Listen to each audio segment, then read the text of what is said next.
نشریات ہماری بعنوان شان حسین جاری ہے۔ اس سیگمنٹ میں کوشش ہے کہ کربلا کے واقعات ظاہر ہے اتنی بڑی داستان ہے، واقعات در واقعات ہیں، تو ذرا ہم ایک واقعے پر جناب مولانا کمیل مہدی صاحب کو ہم زحمت دیں گے کہ اگر وہ داستان، وہ کہانی وہ ہمیں بتا سکیں۔ جناب مولانا کمیل مہدی صاحب ہمارے درمیان موجود ہیں، بہت شکریہ وقت دینے کا۔ اچھا مولانا صاحب، ہم جس طرح واقعہ کربلا ہر موڑ پر ایک داستان ہے، یعنی میں سوچتا ہوں کہ 28 رجب سے شروع کریں کہ جب امام علی مقام مدینے سے نکلے ہیں تو وہ خود اٹ سیلف کیا کوئی کم مصائب ہے، حالانکہ ابھی تو دور کربلا ہے، ابھی تو کربلا شروع بھی نہیں ہوئی، لیکن میں سوچتا ہوں ایک عام آدمی، ایک مجھ جیسا گناہ گار جب وہاں جا رہا ہوتا ہے اور جب نکل رہا ہوتا ہے، حالانکہ میری ظاہر اس انداز سے تو وابستگی نہیں ہے اس شہر سے، میری تو وابستگی کہ میرے آقا کا روزہ ہے، لیکن میری وہ وابستگی کہاں؟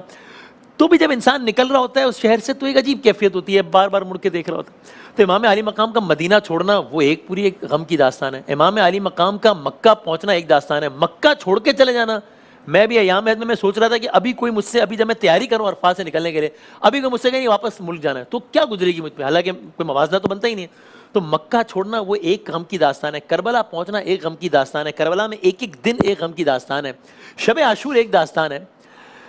لیکن میں کبھی یہ سوچتا ہوں کہ وہ جو منظر ہوگا کہ جب یعنی ایک ایک کر کے سب شہید ہو گئے، خیموں میں بیبیاں ہیں،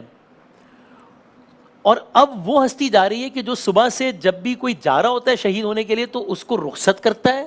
امام حسین، اور جب کوئی شہید ہو جاتا ہے تو اس کے لاشے پر جاتا ہے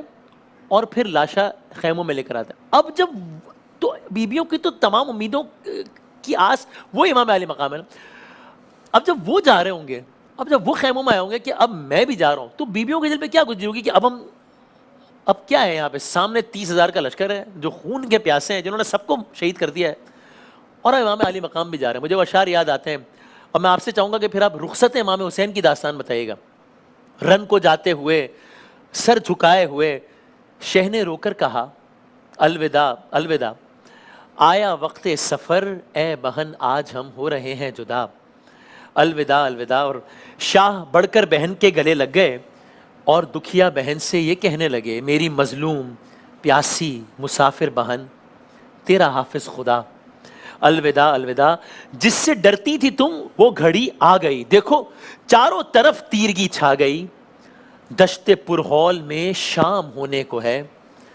لو مسافر چلا، الوداع الوداع۔ اور بڑی الفت تھی اپنی سکینہ سے، تو لے کے بالی سکینہ کو آغوش میں، ننے ننے سے ہاتھوں کے بوسے لیے، شہ نے حسرت سے بیٹی کو تکتے ہوئے آہ بھر کر کہا الوداع الوداع۔ اور پھر یہ شعر کہ آیا خیمے سے باہر جو مولا میرا، بھائی بیٹا بھتیجا کوئی بھی نہ تھا، تو ایک حسرت سے چاروں طرف دیکھ کر شہ نے خود ہی کہا الوداع الوداع۔ اور جب تڑپ کر کہا میرے شیروں اٹھو آؤ، زینب کے بھائی کو رخصت کرو، ایک ایک لاش بے سر سے آئی صدا، اے شہ کربلا الوداع الوداع۔ تو یہ امام علی مقام اب خیمے سے رخصت ہو رہے ہیں، یہ بتائیے گا۔ امام حسین کی والدہ بی بی فاطمہ الزہرا سلام اللہ علیہا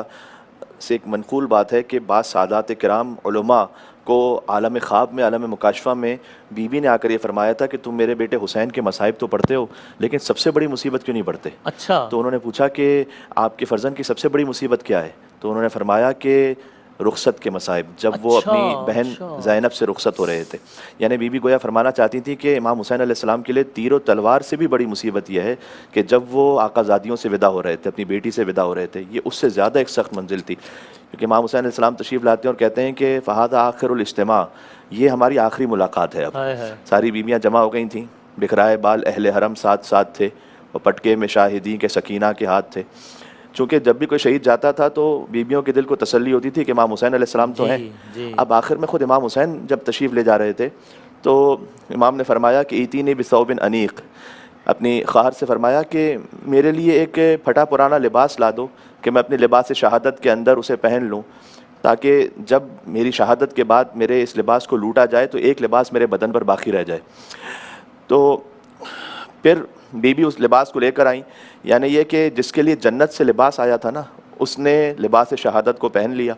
اور آگے بڑھ کر شہزادی زینب سے فرمایا کہ آپ اپنے بازوؤں سے ردہ ہٹائیے تو میں چومنا چاہتا ہوں آپ کے بازوؤں کو۔ تو بیوی نے فرمایا کہ آپ اس خاص وقت پر یہ عمل کیوں کرنا چاہتے ہیں؟ امام نے فرمایا کہ مجھے میرے بابا نے وصیت کی تھی 21 رمضان کی آخری لمحات میں کہ ایک وقت آئے گا کہ جب آپ کی خواہر اسیر ہوں گی، تو اس وقت نہ میں موجود ہوں گا نہ حسن موجود ہوں گے، تو میری نیابت میں میری بیٹی زینب کے بازوؤں کا بوسہ لیجیے گا۔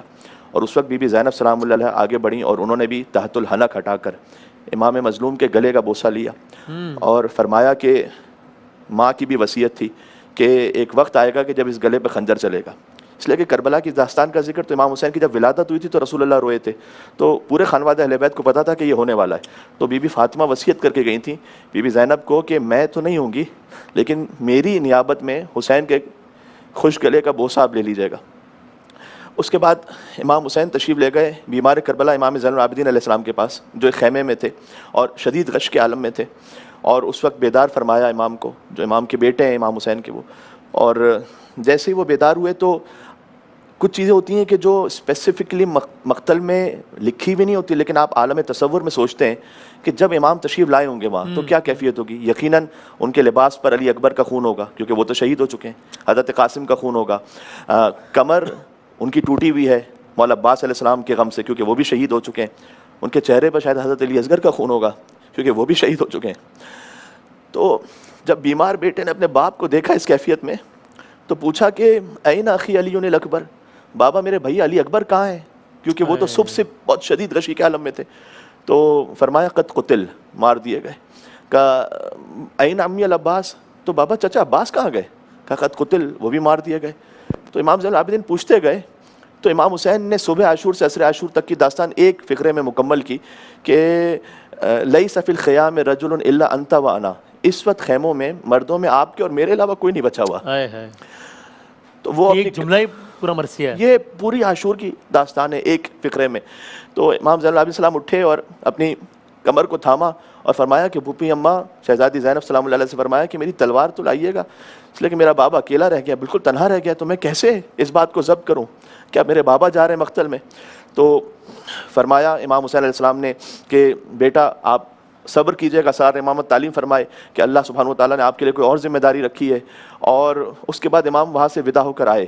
اور آخر میں ساری بیبیوں کو سلام کیا، علیکن من السلام، یعنی اپنی بہنوں کو سلام کیا، بی بی ام کلثوم، بی بی زینب سلام اللہ علیہما، ازواج کو سلام کیا، بی بی ام رباب کو اور بی بی ام لیلہ سلام اللہ علیہ کو، اور ایک بی بی تھیں کہ جنہیں حسین ماں کہتے تھے، تو فرمایا کہ اے میری ماں فضا، آپ پر بھی حسین کا آخری سلام۔ لیکن ایک سب سے سخت جو منزل تھی وہ ایک 4 سال کی بچی کی ہے، اس لیے کہ جیسے امام علیہ السلام خیمے سے باہر آئے تو پہلے تو یہ مقتل میں جملہ لکھا ہوا ہے کہ امام نے فرمایا کہ یا مسلم ابن عقیل ویا ہانی ابن عروہ ویا حبیب ابن مظاہر ویا یحییٰ ابن کثیر ویا مسلم ابن اوسجا، اپنے اصحاب کے نام لیتے رہے، عباس کو پکارا کہ ما لکم یا ابطال الصفا ویا فرسان الہیجا، اے میدان میں شیروں کی طرح دھاڑنے والوں کہاں ہو، تمہارا مولا ابھی تنہا رہ گیا ہے۔ اس لیے کہ جب امام سوار ہوتے تھے تو کوئی نہ کوئی آتا تھا، حضرت علی اکبر، حضرت عباس علیہ السلام سوار کروانے کے لیے امام کو۔ تو کیفیت یہ تھی کہ نہ آسرا تھا کوئی شاہ کربلائی کو، فقط بہن نے کیا تھا سوار بھائی کو۔ تو اس وقت بی بی زینب سلام اللہ علیہ نے سوار کیا، لیکن وہ ذوالجناح آگے بھی نہیں بڑھتا، امام کے گھر کا ذوالجناح ہے تو وہ عام گھوڑوں کی طرح نہیں ہے، وہ اس نے اپنی نظروں سے جب اشارہ کیا تو دیکھا امام نے کہ ایک 4 سال کی بچی ہے کہ جو ذوالجناح سے لپٹ کر یہ کہہ رہی ہے کہ اے میرے بابا کے ذوالجناح، میرے بابا کو مقتل میں نہ لے جا۔ امام حسین علیہ السلام اترے، میں نے عرض کیا کہ خانوادہ اہل بیت میں سب کو پتہ ہے کہ کربلا کا واقعہ ہونا اور امام صلی اللہ علیہ وسلم کی شہادت ہے، تو بی بی سکینہ روک نہیں رہی کہ میرے بابا روکنے کی وجہ سے شہید نہیں ہوں گے۔ تو گویا پھر کیا ہے، اگر میں اس کو ایک مرثیے کے فقرے میں کہہ سکوں کہ بی بی یہ کہہ رہی ہیں کہ ایک بار اور مجھے گود میں لے لو بابا، کہ ایک آخری بار، اس لیے کہ یہ آخری موقع تھا کہ جب باپ نے بیٹی کو پیار کیا، اس کے بعد تو پھر شمر کے تماچے تھے، عمر سعد کے کوڑے تھے۔ اور بی بی سکینہ کہتی ہیں کہ نیند آئے گی جب آپ کی بو پاؤں گی بابا، میں رات کو مقتل میں چلی آؤں گی بابا۔ فرمایا نکلتی نہیں سیدانیاں باہر، سینے پہ سلائیں گی تمہیں رات میں مادر۔ اب 4 سال کی بچی ہیں تو وہ پوچھ رہی ہیں، وہ کہتی تھی سوئیں گے کہاں پھر علی اصغر، شہ نے کہا بس ضد نہ کرو صدقے میں تم پر، شب ہوئے گی اور دشت میں ہم ہوئیں گے بی بی، اصغر میرے ساتھ آ کر وہیں سوئیں گے بی بی۔ وہ کہتی تھیں بس دیکھ لیا آپ کا بھی پیار، میں آپ سے نہ بولوں گی اب یا شہ ابرار، اچھا نہ اگر کیجئے جلد آنے کا اقرار، اچھا نہ اگر کیجئے جلد آنے کا اقرار، مر جائے گی اس شب کو تڑپ کر وہ دل افگار، کیسی ہیں یہ باتیں میرا دل روتا ہے بابا، گھر چھوڑ کے جنگل میں کوئی سوتا ہے بابا۔ تو امام حسین علیہ السلام نے جواب دیا کہ کیا کہتے ہیں امام، بس یہاں پر میر انیس جب مرثیہ لکھ رہے ہیں نا، ہاں گویا اس کی تشریح کرنے والوں نے یہ لکھا ہے کہ بی بی سکینہ نے اب وہ بات کہہ دی ہے کہ اب امام حسین علیہ السلام کے پاس گویا کوئی جواب نہیں بن پا رہا کہ وہ کیا کہیں، تو بس اتنا کہا لو رو نہ اب صبر کرو باپ کو جانی، کچھ دیتی ہو عباس کو پیغام زبانی، عباس کے لیے کچھ کہہ کے آؤں، اودے ہیں لب لال ہے یہ تشنہ دہانی، ملتا ہے تو بی بی کے لیے لاتے ہیں پانی، محبوب الہی کے نواسے ہیں سکینہ، ہم بھی تو کئی روز کے پیاسے ہیں سکینہ۔ امام حسین علیہ السلام اس عجیب کربناک رخصت سے چلے اور پہنچے مقتل میں، تو بہرحال پھر شیر خدا کے بیٹے ہیں، انہوں نے بے پناہ جنگ کی۔ اب وہ بچی کے جو سب سے آخر میں رخصت ہوئی ہے، ودا ہوئی ہے، جب امام کا ذوالجناح واپس پلٹا خالی، تو وہی بچی سب سے پہلے آئی اور اس نے پوچھا کہ یا جواد و سخیہ بھی ہم قتلت شانہ، یہ بتا کہ جب میرے بابا کو مارا تو بی بی سکینہ نے یہ نہیں پوچھا کہ تلواریں کتنی لگیں، نیزے کتنے لگے، کہا کیا بابا کو پانی پلایا تھا، ہم قتلت شانہ، یا میرا بابا پیاسا مارا گیا۔ کیونکہ امام حسین السلام کے اس وقت آخر کی کیفیت یہ ہے کہ امام کے جسم پر تیروں نے اپنا مسکن بنا لیا تھا، یہ مقتل میں فقرہ ہے، تو الگ الگ لوگوں کے ان شقیوں کے نام لکھے ہوئے کہ ایک نے آ کر امام کی ہسلی کی ہڈی پہ وار کیا، کسی نے بازو پہ وار کیا، کسی نے حلق پہ، حسین ابن نمیر نے حلق پہ نیزہ مارا، کسی نے پشت سے مارا نیزہ، پھر ایک نے پتھر اٹھایا، کچھ کے ہاتھ میں لاٹھیاں تھیں۔ اس کے بعد ایک فقرہ ہے کہ عمر سعد نے کہا کہ بس اب جلدی تمام کرو حسین کا کام، تو شمر آگے بڑھا۔ میں اپنے تمام ناظرین سے، مجھے پتا ہے کہ بڑا کردناک ہے یہ فقرہ، میں معافی مانگ کر یہ کہہ رہا ہوں، فَرَفَضَهُ بِرِجْلِهِ، شمر نے اپنے پیر سے حسین کو سیدھا کیا، وَجَلَسَ عَلَى صَدْرِهِ، اور امام حسین کے سینے پر وہ بیٹھ گیا،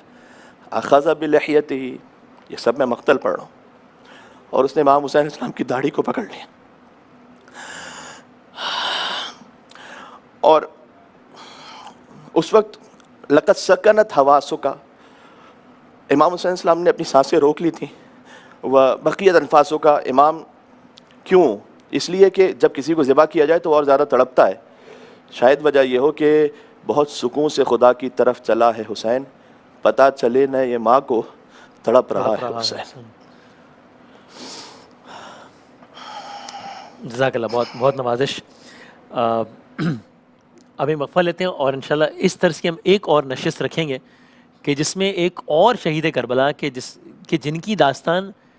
ایک اعتبار سے ایک اور کردار کربلا، میں کہوں نہ کہ شہید، ایک اور کردار کربلا، جن کی داستان ایک اعتبار سے سب شہداء سے مختلف ہے اور دردناک ہے اور کربناک ہے، بہت کٹھن ہے۔ وہ کون ہے وہ کردار کربلا اور ان کی کیا داستان ہے، یہ انشاءاللہ ہم اگلی نشست میں جناب مولانا کمیل مہدوی صاحب سے ایک وقفے کے بعد حاضر ہوتے ہیں۔